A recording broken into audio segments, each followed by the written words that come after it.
Rais wa Venezuela ndugu Nicolas Maduro ametupia lawama kali Marekani, akisema taifa hilo linatumia hadithi za Hollywood kuhusu biashara za dawa za kulevya kama kisingizio cha kuivamia Venezuela na kutoa rasilimali zake kubwa za mafuta, gesi na dhahabu. Je, hii ni tahadhari ya kweli au ni vita vya maneno vya kisiasa? Ngoja tuangalie swala hizi kwa undani. Katika hotuba ya televisheni ya taifa, Maduro aliweka wazi kuwa kile kinachoendelea si lolote bali ni njama ya Marekani ya kutumia nguvu za kijeshi ili kufanikisha uchukuaji wa utajiri wa Venezuela.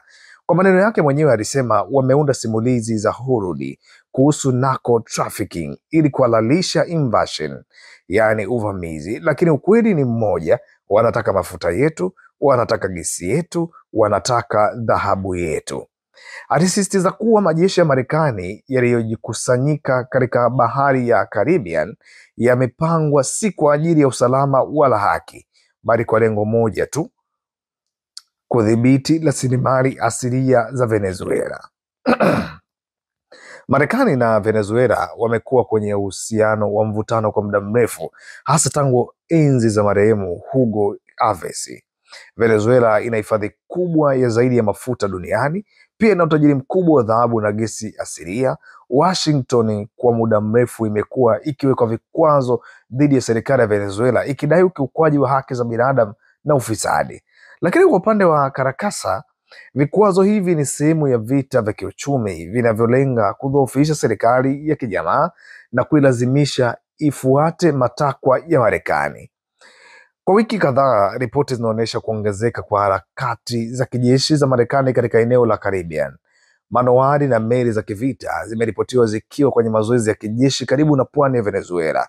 Washington inasema operesheni hizo zinahusiana na kupambana na usafirishaji wa dawa za kulevya, lakini Maduro anasema huo ni uongo unaoelekezwa ili kuhalalisha mipango ya uvamizi.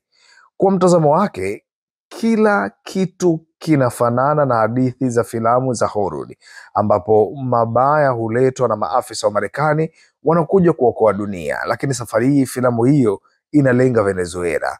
Venezuela inakadiriwa kuwa na hifadhi ya mafuta ghafi inayozidi bilioni 300 za mapipa. Pia nchi hiyo imewekeza zaidi kwenye migodi ya dhahabu na gesi. Hali ya kisiasa na kiuchumi ya Venezuela pamoja na vikwazo inafanya taifa hilo kushindwa kutumia kikamilifu rasilimali zake. Kwa hivyo, kwa mtazamo wa Maduro, Marekani inatumia hali hiyo ya udhaifu kama fursa ya kupenyeza na kunyanyua utajiri wa taifa. Mgogoro huu wa kisiasa na kiuchumi umewaathiri moja kwa moja wananchi wa kawaida.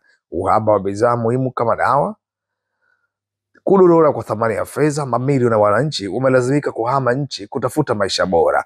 Maduro anasema kwamba kuingilia kwa Marekani hakutaleta suluhu, bali kutaongeza mateso ya wananchi na kurudisha taifa kwenye ukoloni wa rasilimali.